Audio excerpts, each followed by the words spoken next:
excited about. All the library journals, the newspapers, the magazines, they all do most anticipated books of the year or of the month or of the season. And those are like catnip to me. And I use all of that to make these master lists of books, and I organize them by genre, and it's sort of a little bit of a guess. I hear about a book and I say, that sounds like it's a mystery, throw it in mystery. And I put them in order of publication date. And then at some point, 6 weeks or so, Julie, 6 weeks? When do I start counting? 6 weeks before? Ish? There's a thing you can do in Word where you can take a list and just number it. And then I have a nervous breakdown because the handouts that I have for you all by genre that Krista Minuski, our publicity librarian, designed, and which I love, have room for 59 books. And that sounds like a lot, but actually a lot more books than that come out. And so when I number it, then I find out how over I am, and I lose it a little bit. And then I start checking, and I check publication dates, and sometimes a book winds up in more than one place. That always makes me really happy because then I can eliminate it and cut down on the numbers. Publication dates shift all the time. And eventually I get down to 59 books per genre, and I generate these handouts. So this is what they look like. I know many of you have seen them before. The genre is down here. This is the popular fiction handout that I took.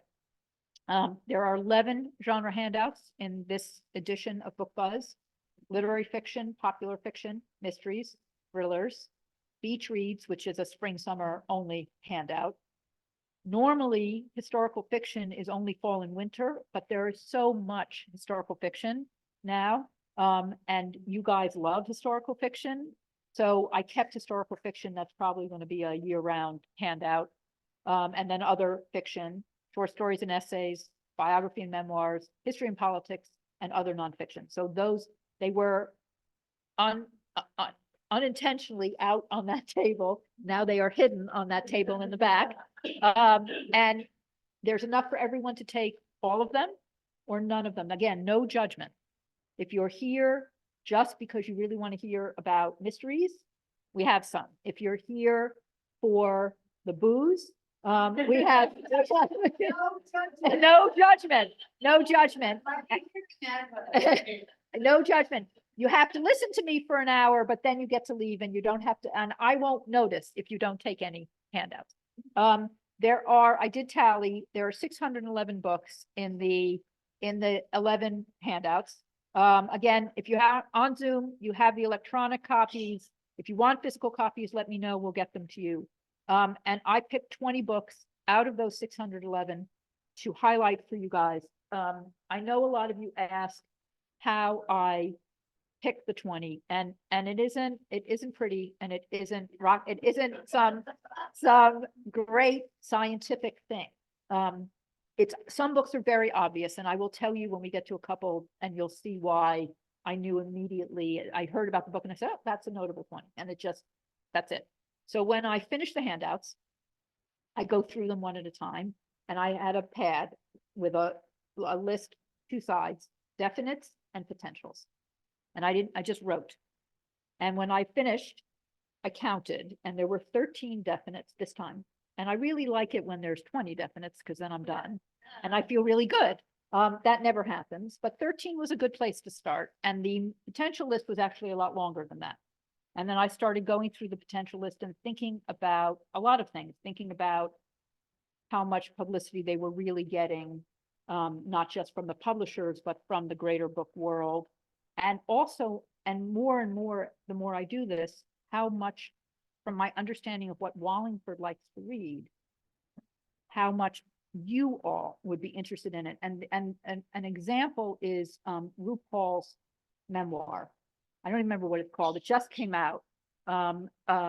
Right? There's a big black and white cover of RuPaul. It's a very striking book. It's buzzing. It's everywhere. But I didn't really think that would interest you guys that much. So it's in the handouts, but that's not a notable 20. So there's all these things that go into it. I trust me when I tell you, you don't really want to be inside my head. In general, but definitely when I'm doing this. It's called the House of Hidden Meanings. Okay.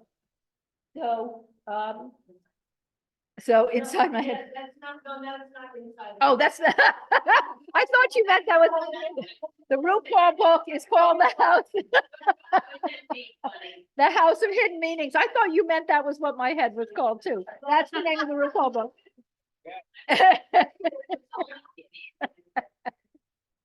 Okay, so that's the only other thing I want to say by way of introduction is that genre is not a black and white thing. And I know if you're a reader, you know that already. It's very fluid. And there are many books. There are several books in the Notable 20 alone, and many, many books in the handouts that could easily be in a different genre handout. It's just, and I know you think I've read all these books. I have not read these books. They haven't come out yet. I only have a few advanced reader copies. I haven't read that many of the books that are in handouts. So the best I can do is read the descriptions and try to figure out whether, if a very literary novel is set during World War I, is that historical fiction or is that literary fiction? I don't know.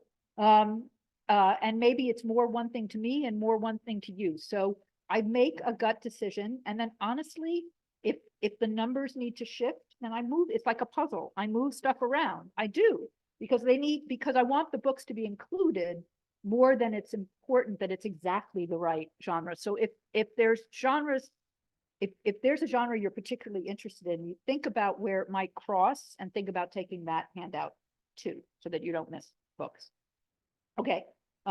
Julie and Barb have the Notable 20, and we're going to hand that out. I know they usually start at this end, but they're okay. I know on Zoom you don't have this handout, but you're going to see the books in order on the slideshow, I promise, and we'll go through them one at a time.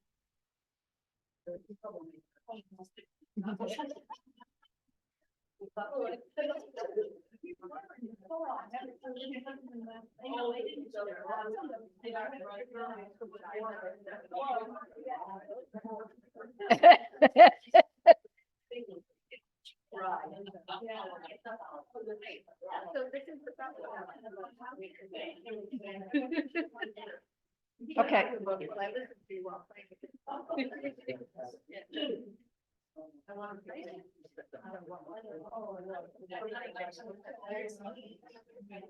Okay, now, guys,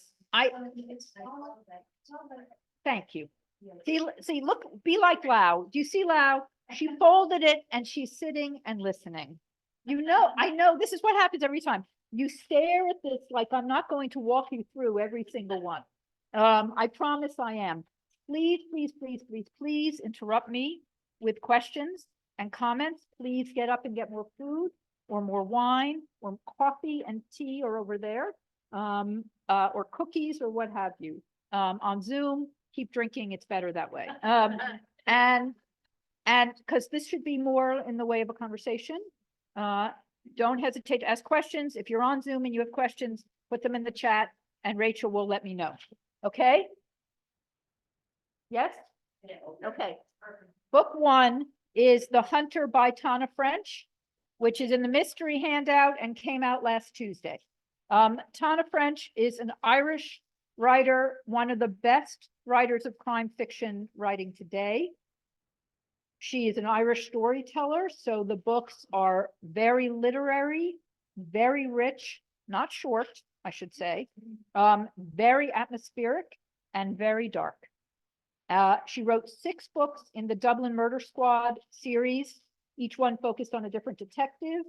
They're all great, but she left that behind and she started writing. She wrote a standalone called The Witch Elm, and then 2 years ago, she wrote a book called The Searcher, which is about an ex-cop from Chicago who is done, doesn't ever want to pick up a gun again, doesn't want to be part of that world, and moves to the west of Ireland, buys a little cottage in a small town, and just wants to be. And she described the searcher as mystery software running on Western hardware, which I think is such an interesting concept. And she was playing with the idea of the stranger in town coming in and acts as a catalyst for stuff that's simmering under the surface. And he winds up taking under his wing an almost feral 13-year-old girl whose brother is missing and wants his help in finding her brother. And it's about what happens. And I read The Searcher and I didn't think of it as having a cliffhanger ending or in any way being unfinished, but The Hunter is its sequel. And I do think if you're interested in this, you should read The Searcher first. We're actually there's a lot of holds on The Hunter, but we're watching the holds on The Searcher come back up because the reviews are also saying this. The reviews are glowing. It's set 2 years in the future. Things have stabilized. The feral young girl is now 15 years old and really almost like a surrogate daughter to the cop who's sort of settled more into, he's still an outsider, but he's settling in more. And the catalyst this time is that her very ne'er-do-well father, who's been gone for 4 years, has come back to town and he's up to no good. You don't really need to know more than that. But it's likely going to be a trilogy, actually, is what she's saying, because she can see more happening and she's really loving this sort of Western feeling. And it's a funny idea to think of an Irish novel as being a Western, but it does have a little bit of that wilderness feel to it. And again, the reviews are just brilliant about that. So it's already doing very, very well. And that's book one. Book two, and I hope the people on Zoom can really see the book cover. You guys have a little picture of this one, but Lynn Slater's How to Be Old, which is subtitled Lessons in Living Boldly from the Accidental Icon, is out today. And she is actually, this is debuting at the New York Public Library. She's in conversation, if you can imagine that. She's been full page spreads in the New York Times for this book. Lynn Slater is a former professor of social welfare at Fordham University.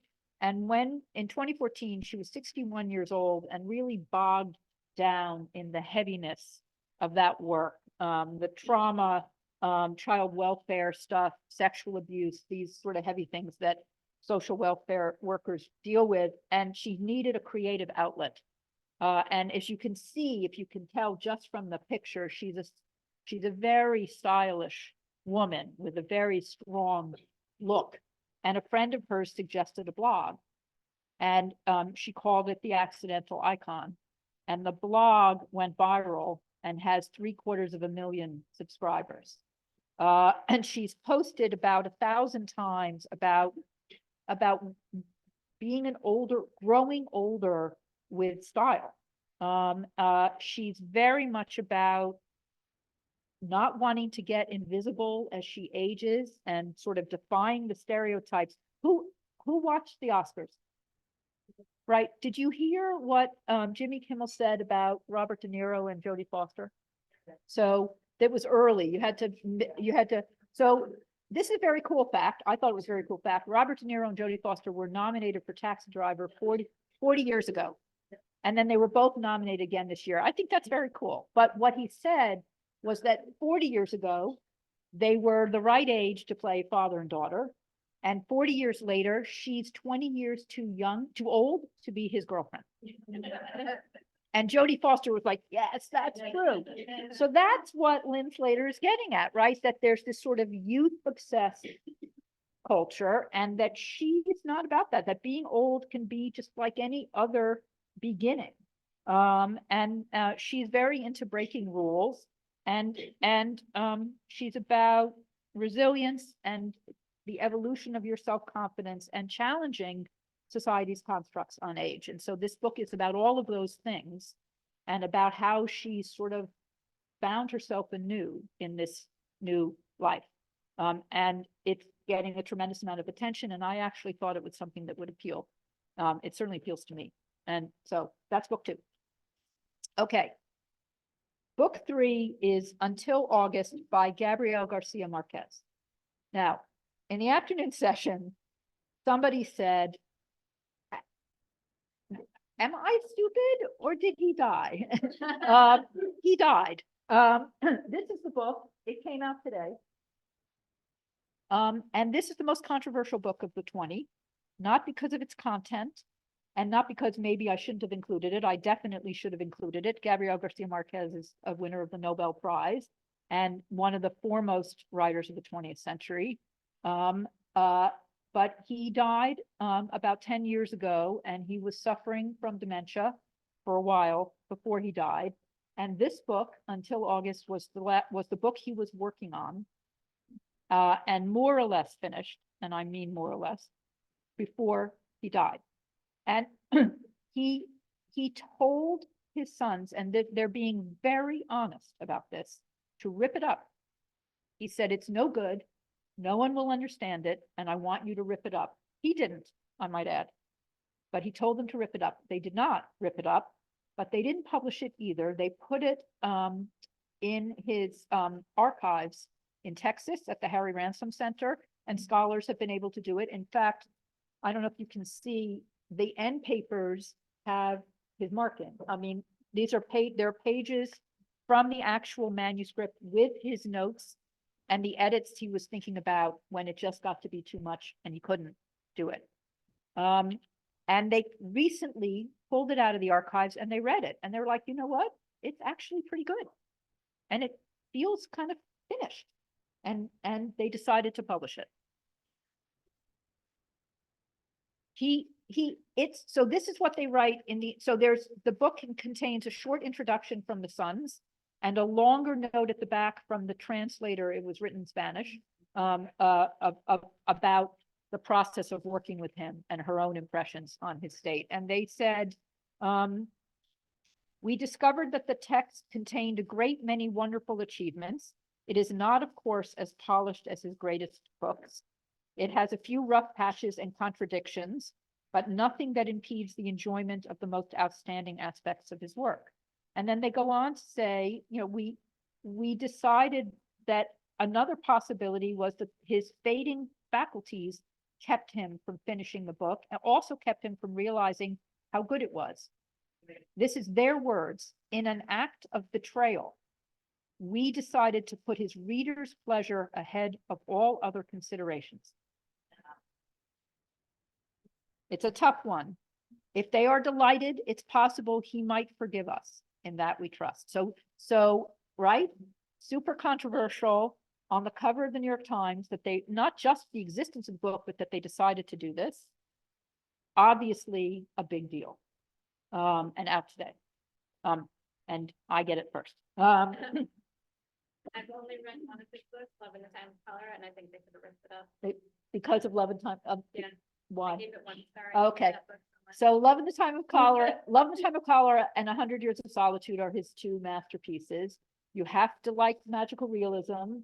You have to, Love magical okay. realism. I thought it was awful. What is my mantra? Reading is subjective. Loud. Right.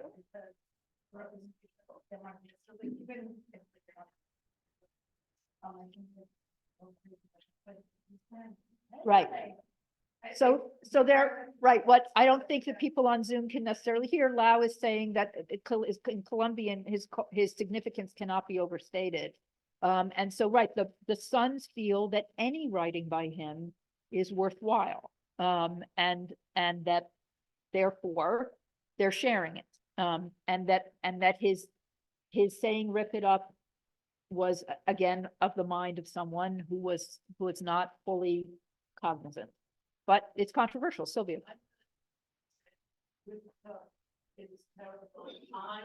He can't write.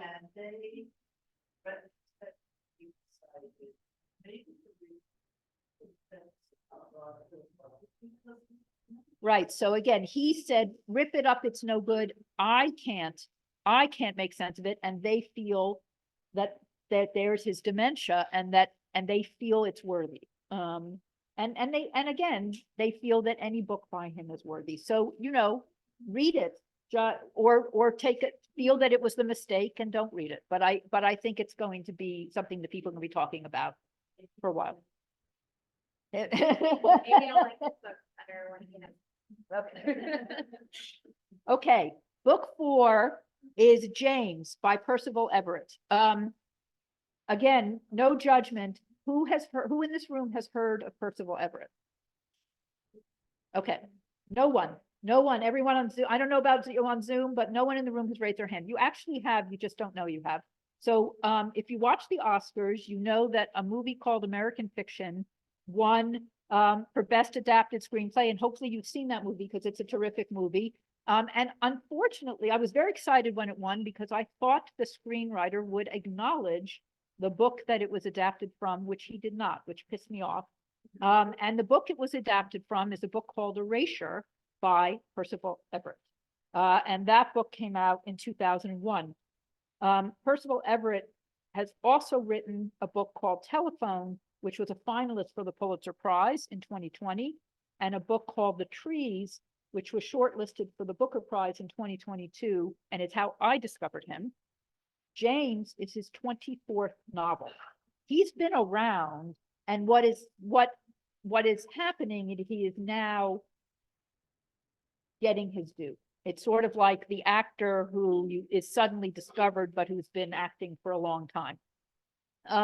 What Percival Everett does, and again, if you've seen American Fiction, you probably already have a feel for what he does, is he takes a very weighty, thorny, uncomfortable topic, and he somehow gets to the heart of the moral debate while also being unbelievably clever and funny.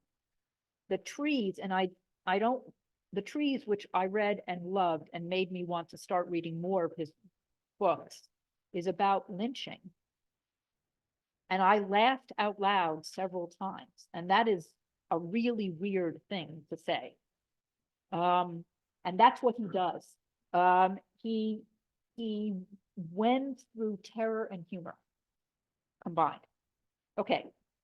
Oprah Winfrey called him a literary icon.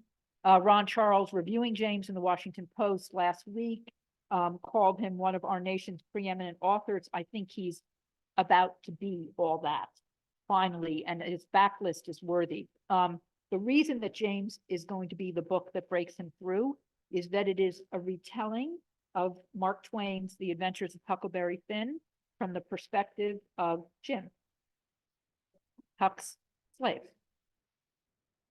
And I really mean that. Actually, sorry, excuse me.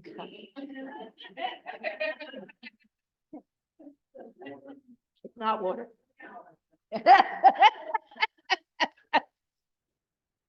Okay. People at work, this advanced reader copy has been sitting on my desk, and people at work been picking up and doing this and saying, oh, it actually is the same book, just from Jim's perspective, but he goes as James. And it flips the narrative on its head in a fascinating way. If there are scenes, he was so true to this. If there are several scenes in Huck Finn that Jim's not in, right? Huck goes off and has stuff. And that's not here because Jim wouldn't know, right? It's brilliant. It's brilliant. And I do know people who are rereading Huck Finn to do this as a tandem. Probably richer if you do that, but certainly not necessary. But this is book everyone's going to be talking about. That's what would Mark Twain think of this? I bet you he'd like it. I suspect he'd like it. No, this is an advanced reader copy. This is out next Tuesday. And this is an example of, I guess it could have been a historical fiction. It's in literary fiction. Okay. Book 5 is because, in case you haven't noticed, octopuses are having a moment. Also not a sentence I thought I would say. Secrets of the Octopus by Cy Montgomery is coming out next Tuesday. So Cy Montgomery writes books about animals and conservation, and she's written 31 of them. Most recently, last year's Travels in Turtle Time, which I read and loved, and now have an appreciation for turtles that I really would never have expected. She's just a delight. But her most famous book is called Soul of an Octopus, which came out in 2015 and really started this sort of fascination or renewed fascination that we're having with octopuses. It was a massive bestseller. There's still, I checked this, a whole list at the library for it. It led to the Netflix documentary, My Octopus Teacher, which everyone was talking about. Everyone couldn't stop watching and rewatching. And then, of course, to Shelby Van Pelt's novel, Remarkably Bright Creatures, which 2 years out is still on the New York Times bestseller list and still has a whole list at the library and is about a sentient octopus and a woman who takes care of it at the local aquarium. And so all of this has led to a National Geographic special, Secrets of the Octopus, that is going to air on April 2nd. And this book is the tie-in to that. So it picks up on Soul of the Octopus, and it is very beautifully illustrated, and it just shows you and tells you about these remarkable creatures. And it feeds into the fact that octopuses are trending. And okay, on a lot of menus in Wallingford, it's not exactly the trending that I was going for, but I'll go with that. Okay. So anyway, all right, so that's that book. Every time I do Book Buzz, it seems lately, there's a book among the notable 20 that I'd never heard of that's showing up on every most anticipated list. And this next book, There's Always This Year, by Hanif Abdurraqib, which is coming out on March 26th, is that book. January, here come all the most anticipated lists, and there's this book with this sort of gangly guy in a basketball hoop. And I see it the first time and I'm like, what's that? And then I see it the second time and I say, weird. And then I see it the third time and I'm like, what's going on? This is the hardest book of the 20 to describe. But the more I've delved into what this is about, the more I want to read it. Abdurraqib is a poet and a cultural critic and the recipient of a MacArthur Genius Grant. And this is in bio and memoir. It could probably also have been another nonfiction, but it felt most like a memoir to me. He grew up in Columbus, Ohio in the 1990s, and he was a fan of basketball. And he uses his love of the game as almost a way in to understand what it takes to make it, not just in the NBA, but in life. When he was a kid, if you know anything, all the reviews say you don't need to know anything about basketball, but if you know anything about basketball, you've heard of LeBron James, who was growing up in Ohio at that time, and who Abdurraqib revered. And it's really, he did not have a good life. He was homeless for a while. He was in prison for a while. His mother died when he was a child. Ohio was not always warm and welcoming to him, and yet he loves the state, even though he ultimately left it. It's about community and loss and hope and connection and underdogs coming through and using basketball as a lens to try to understand why some people make it big in America and others don't. And that's fascinating to me, absolutely fascinating. The reviews, this is the most beautifully written nonfiction book I've ever read. It's part cultural commentary, part memoir, and completely profound, rich, and moving. I've not read anything like it. So it's here because objective people put it on every most anticipated list, but now it's here because I think it sounds fascinating and I want to read it. Okay.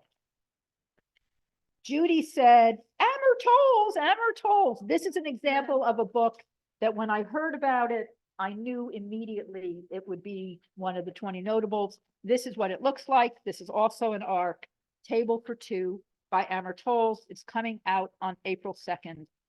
It will 100%, 100% be a New York Times #1 bestseller. All three, he's only written 3 novels. They've sold over 6 million copies. A Gentleman in Moscow, his most successful novel, is going to start streaming on Paramount Plus. It's a series at the end of the month. So the timing could not be better for a new book by him. This is his first short story collection. And just as an aside, short story collections are not this big. When I got this arc, I mean, he doesn't write short books, you know. I was like, and the font is normal size. First I thought, oh, it must be really big font. So he's described this as 6 short stories in a novella. The novella is over 200 pages long. That's not a novella. The short stories are set in New York City at the turn of the millennium. So for the first time, he's giving us writing that is present and that he was part of. He lived in New York City at that time. So this is the first time he's given us that. So there's 6 of those. And then the novella is about Evelyn Ross. Now we're talking about this. Evelyn Ross was one of the main characters in Rules of Civility, which was his first book. And one of the people in the afternoon session said, oh, do I need to go back and reread Rules of Civility? It's been so long. And I said, you know, I'm sure you don't, right? So when we left her in 1938, she was leaving her adventure in New York and getting on a train to go back home to her parents in Chicago. And what he imagines in the novella is that she gets off the train in Chicago and gets on another train and goes to Los Angeles and has a life there. And that's what this is about. Here's what he wrote. I subscribed to his newsletter, and this is what the newsletter said. When I finished assembling the collection, it occurred to me that in most of the pieces, a critical moment involved a pair of family members or strangers facing each other across a kitchen table to confront some new reality in their lives. I wasn't conscious of this while writing the stories, but it must have sprung from a conviction in my subconscious that our lives can often change materially due to a single conversation at a table for 2. And I love that. I love that. So big book. He is my age. So he was in my college class. So thank you. He's not young. I think I'm turning 59, so I'm guessing he's turning 59. Thank you. Thank you for saying that. You can stay. Okay. The next book is Knife by Salman Rushdie. And it's another one that I was like, yeah, that definitely won. Salman Rushdie is one of the most lauded authors writing today. He has written several novels, 7 of which have been shortlisted for the Booker, which I think may be a record. His second novel, Midnight's Children, won the Booker in 1981. And then in 1988, he was feeling a little bold. And he wrote a book called The Satanic Verses, which was banned in Iran as blasphemous. And a fatwa was issued by Ayatollah Khomeini for his death. So he went into hiding and ultimately lived in New York, and ultimately things loosened up and he came out of hiding. And in August of 2022, he's on the stage at the Chautauqua Institute in upstate New York, about to give a lecture, when a man rushes the stage and stabs him repeatedly, which was front page news story when it happened. He was in the hospital for 6 weeks. He lost his vision in one eye, and he lost the use of one hand, which is a little bit starting to come back. This is the first book he's written since then, and it is obviously a memoir of that experience. And this is what he said to Time magazine, because they made it one of their most anticipated books of the year. This was a necessary book for me to write, a way of kind of taking charge of what happened and to answer violence with art. Amazing. And not to let the incident control him. He said, it's not the easiest book in the world to write, but it's something I need to get past in order to do anything else. I can't really start writing a novel that's got nothing to do with this, so I just have to deal with it. This will be a book everyone's talking about next month.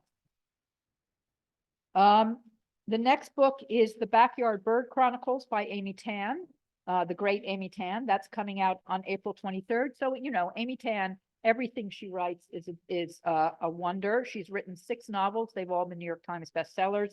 And she lives in Northern California and has this amazing backyard. I've started to try to visualize her backyard until I can see the book.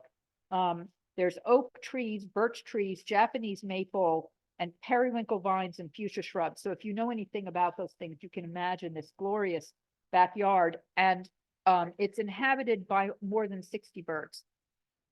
And she used to really not pay, she's very honestly said, not pay too much attention to it. And she said in 2016, these are her words, when the world was so divided and filled with hate, she turned to her backyard for peace and comfort. And she started just sort of a hobby, you know, a way to commune with nature and watch the birds, became much more, and she became actually fairly knowledgeable about the species and about their habits. And she wound up keeping journals, 9 full journals from 2016 to 2022 about these birds, and including watercolor drawings, paintings, and sketches. And this book, The Backyard Bird Chronicles, which is in essays, is a selection from those journals. Anne Patchett calls it unexpected and spectacular. It's looking at birds, at what they can teach us about life, is a poignant meditation on finding meaning during turbulent times. Enough said. The next book, also coming out on April 23rd, is from the Beach Reads. This is our Beach Reads, the only Beach Reads book in the Notable 20.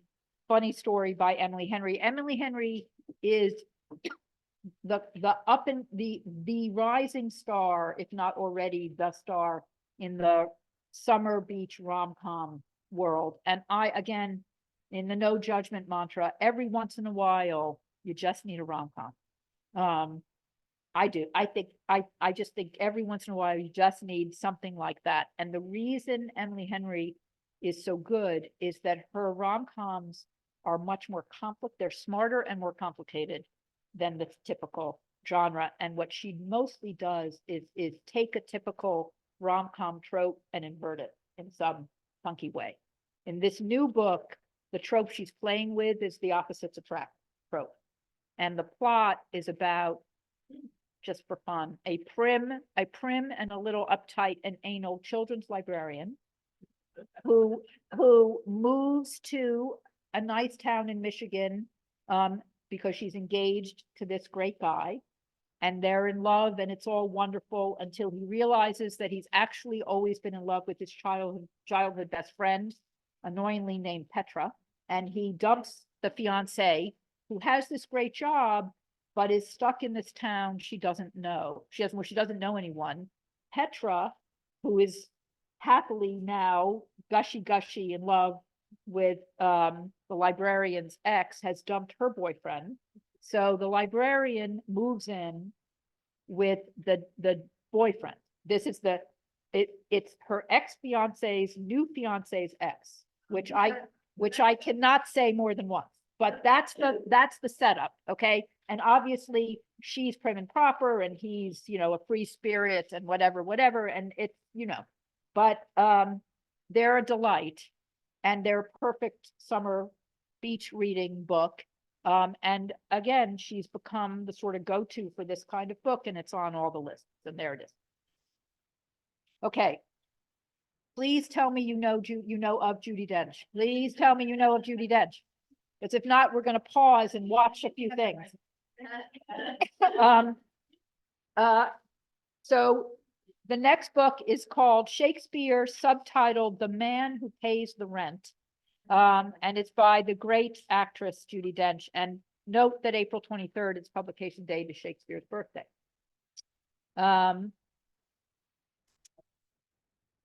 Can't take her anywhere. Okay, so Judi Dench has been acting on stage for 70 years. She is 88 years old, which is amazing. She started, her first Shakespearean role was as Ophelia in 1957. And when she was 81 years old, she played Paulina, who's the heroine of The Winter's Tale, in 2015. So she has literally played pretty much every Shakespearean heroine on stage, let alone in film and on radio and what have you. The book was initially a series just of interviews that she gave to a director and actor named Brendan O'Hay, who is an associate artist at the Globe, and they were meant to be archival material for the Globe Theater because she has an incredible memory, and she's almost like a walking knowledge base of post-World War II British theatrical history. So they started off for that purpose, but they've now become this book. She shares memories of all the great actors and directors she worked with. She muses on the inner lives of Shakespeare's heroines. Some of the reviews say it's almost as if she knows these women, personally, that she's talking about. We have some gossip, and all the rest of the fun theatrical stuff. This is Judi Dench on Shakespeare. Shakespeare is an international language, a beacon for humanity, and a bridge across cultures. Everything you have felt or are yet to feel is all in there in his plays. There is a way of him summing up that is completely sufficient for what your emotion is. She says, even in the pandemic, she said, there's a line from Richard II, I wasted time, and now doth time waste me. She said, everything is there. So she's right. So this book is going to be an absolute gem. Okay. The first history book in the notable 20 is The Demon of Unrest by Erik Larson.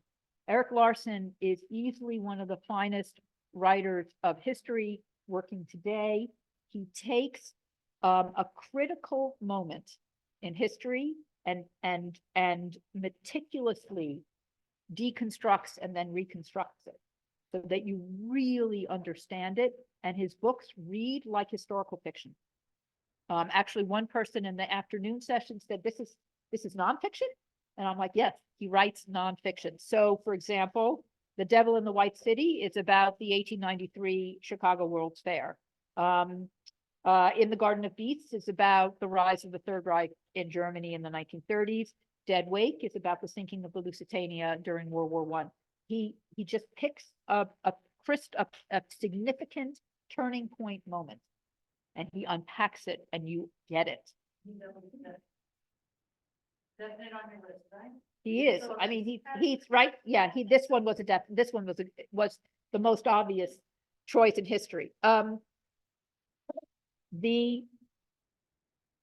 don't want to know. Was that outside? Okay. Sorry, on Zoom, there was a loud noise and I thought it was in the room, but it's outside. Okay. The Demon of Unrest looks at the 5-month period between the election of Abraham Lincoln and the firing of the first shots of the Civil War at Fort Sumter in Charleston, North Carolina. That's what he's unpacking in this one. Yes, everyone's like, okay, this is what he said. This freaked me out. I have to share it. He said, so he was reading the historical documents and he was thinking that he could sort of, this is his words, weave them into a tick-tock chronology of the country's fracturing and descent into war. But this part, he said, it was driven by the human element, the hubris, the personalities, the ambitions, the egos, including, and I'm just quoting, a violent pro-slavery mob's efforts to stop Congress from certifying Lincoln's Electoral College victory. And I went, what? Anyway, so there you have. And you know, so the Civil War is the events that led to this. And again, it was a very fraught time. We think, oh, Abraham Lincoln got elected, you know, it wasn't like that. So this is going to be, again, a very timely look back at our complicated history and a great book. Okay. The next book is Long Island by Colm Tóibín, which is coming out on May 7th. So Colm Tóibín is a fabulous Irish writer. He's written 10 novels and 2 short story collections. He's been shortlisted for the Booker 3 times. Certainly his most, I mean, you can argue about which his best book is, but certainly his most successful novel is a novel called Brooklyn, which came out in 2009 and was about an Irish young woman named Eilish Lacey, who emigrated from Ireland to New York in the 1950s, and about what happened to her, including her meeting and falling in love with an Italian immigrant named Tony. Brooklyn was turned into an Oscar-nominated movie starring Saoirse Ronan, which was a great movie. And, you know, he left it. The Brooklyn has been, it's 15 years, and there's really been no talk of a sequel until now. And I think people are very surprised that we're getting a sequel. And he actually set the sequel 15 years later. So 15 years, 20 years after the events of the novel. Tony and Eilish got married. They moved to Long Island, as many immigrant families did. They have children, and they're surrounded by Tony's family. So there's no Irish community for her. There's an Italian community, but not an Irish community.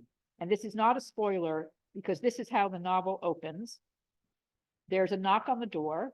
A strange man is there, and he says to Eilish that his wife is pregnant and that Tony is the father.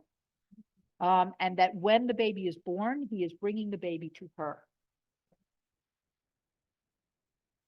And what happens after, I suspect, an interesting conversation between Eilish and Tony, is she goes back to Ireland to rethink and wonder whether she made the right choice before. At the end of Brooklyn. Enough said. Enough said. We'll all be reading it. We'll talk about it. Okay. The next book is called You Are Here, and it's by David Nichols, and it's coming out. So I think it's coming out at the end of May, but some people think it's coming out in the middle of June. So it's coming out sometime this summer. There's differing publication dates, but I trust HarperCollins, it's its publisher, and it said May 28th, so I went with that. David Nichols has written 6 novels. They're charming. They're love stories, but they're messy, and they do not end the way you would necessarily like them to end. The most famous of which is called One Day, which came out in 2009 and was made into a movie starring Anne Hathaway. And the reason that this book is here and that I'm bringing this up is that One Day was just redone as a series that is streaming on Netflix and is knocking it out of the park. And as a result, his book One Day is now back off the backlists and selling like hotcakes. And on the heels of that, he has a new novel that the early reviews are saying is the best novel he's ever written. So I think it's going to be one of those, and it sounds perfect actually for the summer. It's about 2 people who are both in their late 30s, early 40s and divorced. One is very introverted and his divorce was fairly amicable. The other is extroverted and the divorce sort of knocked her sideways and has made her kind of lonely and unsure of how to move forward. And they have a mutual friend who plans a long weekend walking trip and invites dates for both of them, people that she thinks both of them will get along with. And for a variety of reasons, in the week leading up to the walk, everyone backs out except for the 2 of them. So they're strangers and they start walking in the English countryside together. And it's about what happens. I think it sounds pretty good. And because one day is something everyone is talking about, this book is going to get extra attention. Okay. You understand my methodology. Now, I need to finish this wine before I talk about this next book. Um,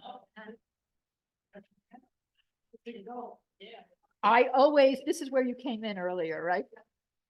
Julie knows how I feel about James Patterson. I never, ever, ever, ever want to have James Patterson be on on the 20 notables list, and he keeps coming back. He keeps writing with other. He keeps writing with other people that I cannot avoid. And if you're paying attention, if those of you who pointed out that Gabriel Garcia Marquez is dead, you might also remember that Michael Crichton died in 2008. So how come we're talking about a book written by Michael Crichton and James Patterson called Eruption that's coming out on June 3rd? The answer is, and I just want to say, because I have to give the devil his due, the two authors together have global book sales approaching 700 million copies. Okay, if I had to guess, James Patterson is in those handouts 6, 7 times, not just in fiction. It's, and I don't want to go into that he has other people writing his books and all the rest of that stuff. It is what it is. Crichton was working on this novel when he died. He left a partially finished manuscript, which his wife has gave to Patterson. And she called this his passion project. Volumes of scientific research, comprehensive notes, outlines with character bios and locations, and interviews with scientists. This is about a once in a century volcano eruption of the Mauna Loa volcano in Hawaii, which of course threatens a secret stash of chemical weapons that if they blew would destroy not just the island, but potentially the whole world, because, Jurassic Park was the only other novel that Crichton set in Hawaii. And of course, that is Jurassic Park remains Steven Spielberg's highest grossing movie. They are already auctioning the film rights for this. It is expected to be the first in a trilogy, as is the film series.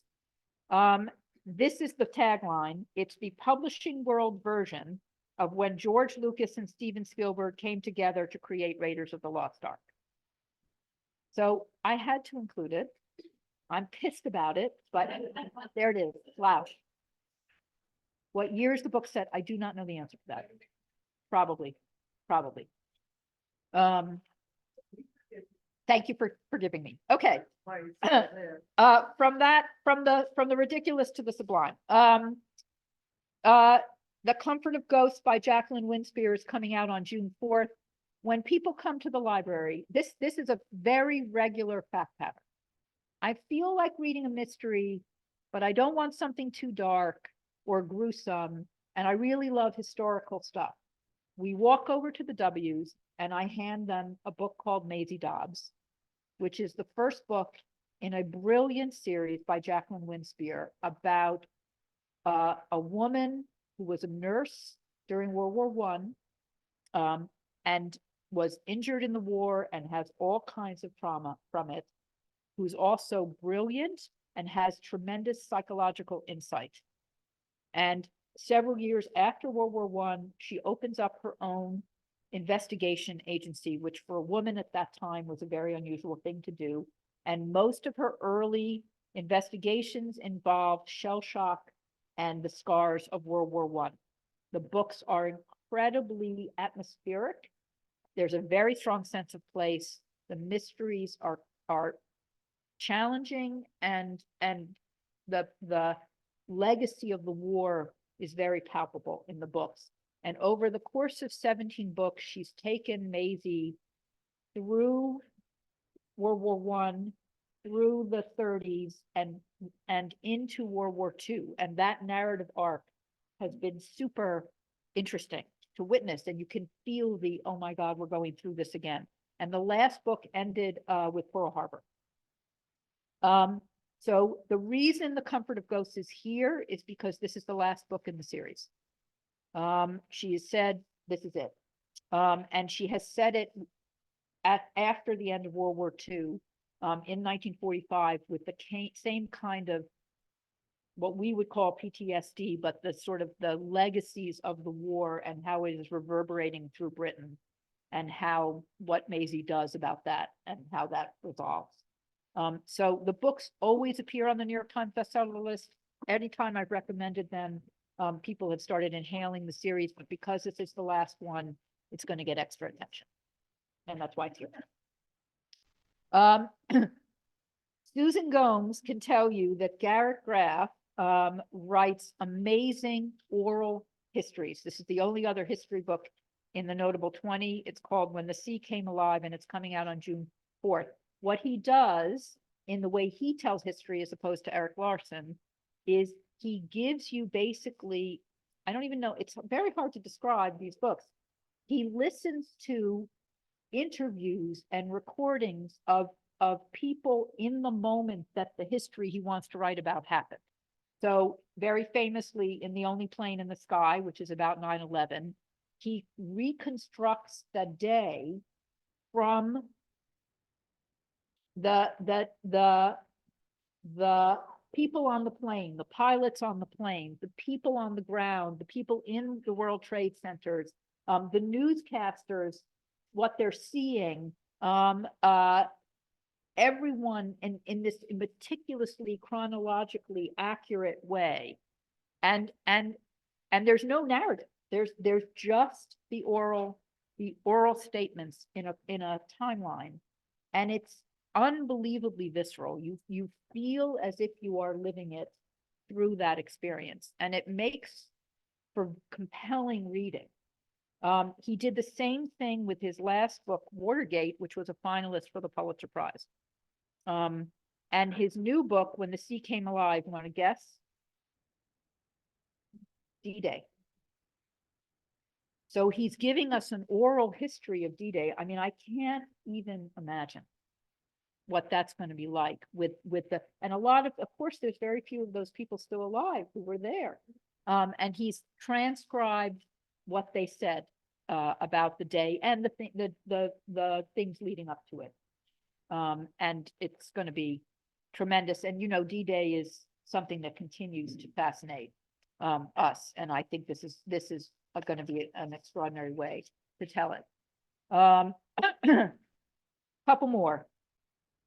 Ellen Hilderbrand is another author who really never needs to be on the Notable 20, because every book she writes is a guaranteed #1 New York Times bestseller. However, her new, and she writes, you know, in case you've missed this, she writes a Nantucket Beach novel every June. The whole list at the library is through the roof before the book comes out.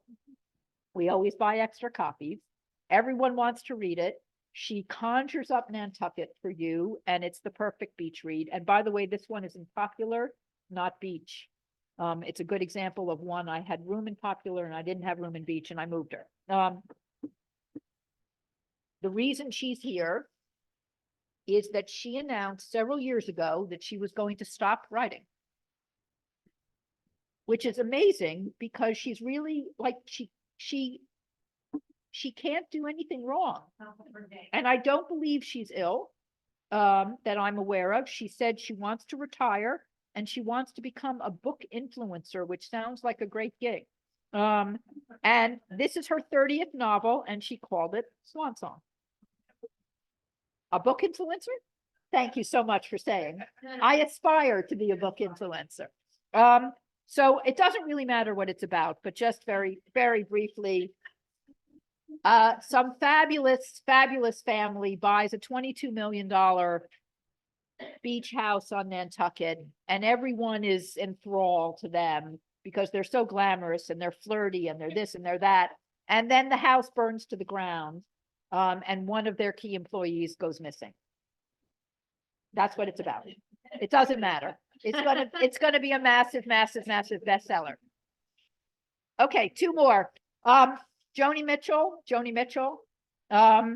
Everyone loves Joni Mitchell. Everyone has an iconic Joni Mitchell story. And since the Newport Folk Festival in 2022, she's become sort of again iconic for her grit and determination and perseverance. So Traveling is a new biography about her by Ann Powers, who is a very celebrated music critic for NPR. She goes back to rural Canada where Joni Mitchell was born and goes through her childhood. She charts the course of her musical development, folk, jazz, some pop stuff. She talks about her collaborations and her love affairs, and of course the aneurysm that almost killed her in 2015 and her triumphant return. And she does it not just as a biographer and as a music critic, but also as a lifelong fan, so that she explores that duality. And you know, I think Joni Mitchell is someone that transcends generations and is everyone I have spoken to has a story. So I'm losing my voice, but I think this is going to be a great book. Last book, and I'm delighted to be able to finish with this book because oh my God, because it's great to finish strong. And Elizabeth Strout is an author that goes in the category with Ann Tyler or Ann Patchett or Barbara Kingsolver. If one of those people has a new book, it's an event. This is another example. If you were here last spring, you know that the fall publication season is the big season for the big push for Christmas and other winter holidays. But this book is coming out in August. It should really be a September or October book. I don't know why it's coming out on August 13th, but I'm delighted. This is her 10th novel, and yet another one set in Maine. Very briefly recapping what she's been doing. Most of her novels focus on one of three central Maine characters: Lucy Barton, who is an accomplished writer and lives in New York City, but where we left her last in Lucy by the Sea, she had moved to Maine during the pandemic and was staying put. Olive Kitteridge, the iconic Olive Kitteridge, who's the subject of 2 books and who's lived her whole life in Maine, and a lawyer named Bob Burdess, who grew up in Maine. In her last book, those 3 characters were circling around each other. Lucy and Bob met, and we heard about Olive, who's now in a nursing home. And she's talked in interviews about the sprawling connective tissue in her work, with characters appearing again in different ways across her books. And she says that wasn't original, and it just happened as she was writing. There's a lot of speculation that this book is going to be her last book in this with these characters before she leaves them. No one knows that. It's very tightly, they're keeping this book pretty tightly secret, but what we know is that Lucy is still in Maine, that she and Bob are becoming closer friends, and that she and Olive will meet and share stories together, which means we get more Olive, which I'm really, really excited about. And that's all we know. But wowzers, to have a new Strout to end the summer is a pretty neat gift. And those are your 20 for spring, summer 2024.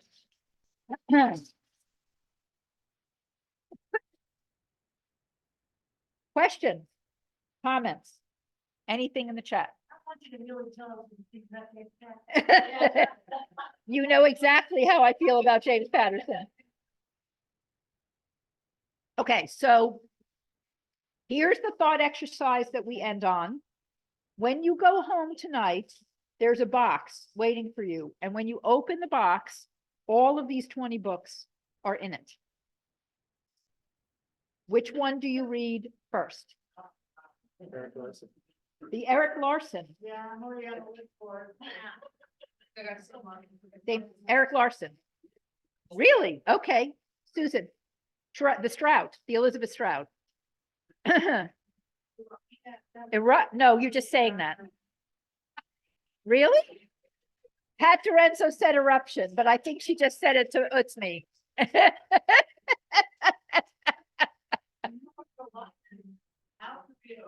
How to be old. Sylvia wants How to Be Old. Sylvia's gonna become our icon. Oh, my goodness, you're already old, okay. Oh my God, you guys, There's always. there's always this year. We'll talk about it together, we'll read it together. So just an observation, because a couple people said they're already on hold for the Larson. Remember that you do not need to wait for these books to come out to put them on hold.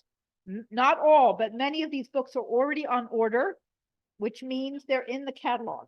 And it doesn't even need to be Wallingford that has them on order. So long as one of the 30 plus libraries in Lyon has them on order, they're in our catalog and you can place a hold. That's how come when the Hildebrand novel comes out, there's already 200 holds because the fans are looking. So if you're interested in any of those, you can check the catalog or just let me know and I can check it for you, put it on hold for you. You want to read the one on the octopus? I know, I do too. And I never read Soul of the Octopus, so I have that on hold actually, because that's how I know there's a hold list, because I'd like to read it. They're fascinating. Fascinating. And a lot of folks on Zoom for Backyard Bird Chronicles. Go Amy Tan. Okay, yeah, that's gonna be Long Island and The Hunter. Good. Great choices. I'm on hold for all of that. Anything else? Any other request? I always end up reading the first book of whatever, so like Olive Kitteridge is on my want to read list from a previous book buzz, and then it's easier to get the book. That's true. If you wait a while, they eventually, I do want to say that in the last notable 20, I just have to mention this. One of the last books was the new Kristen Hanna novel, The Women, which is out. It came out in late February. And we've been talking about this. There were, Julie looked it up for me, 541 holds. And then 120 some odd in large print. The Women by Kristen Hanna, the Vietnam War novel. It's a good example. There were over 200 holds before that book came out. We had ordered 2 copies. We immediately ordered 2 more. And we just got 3 more in. So we now have 7 copies. There are something like 115 copies in Lyon. So even 500 holds will move. Yeah. You can ask me. You cannot see it, but so you can't see it, but it's also, that's not even necessary. So libraries prioritize their patrons, right? So our 7 copies are going to our Wallingford patrons. So what the right question is where are you among the Wallingford holds? Because I'll give you a ball. I'll give you a ballpark. Yeah. I look where I am all the time. Yes.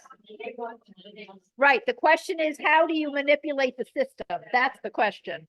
And that's advanced for another time. You move to a different town every year, and then you You have the move- library. right. card. That's advanced. I am still part of the. You're not Public supposed to do Library, that. just live there. They do expire. The cards do Oh, no, expire. please, I'm still on the payment list. You have a friend still living in That's how she does it. Cleveland? All right. What else before we break? Anything? You're welcome. Thank you for coming on Zoom. Oh, a quick shout out. And I should have done this at the beginning. This program is possible because of a donation from Pat Exmayer's family, in memory of their wonderful mother. And I know that Eileen is on Zoom. We miss Pat and we love her. They're clapping. Everyone is clapping. So we thank you. We thank you. We thank you. And thank you all so much for coming. Go take the handouts, take some more food and cookies before you leave. Thank you, thank you, thank you.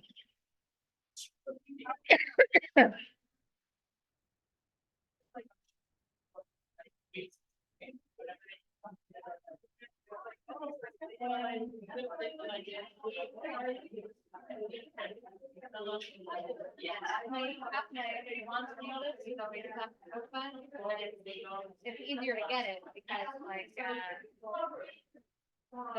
the one.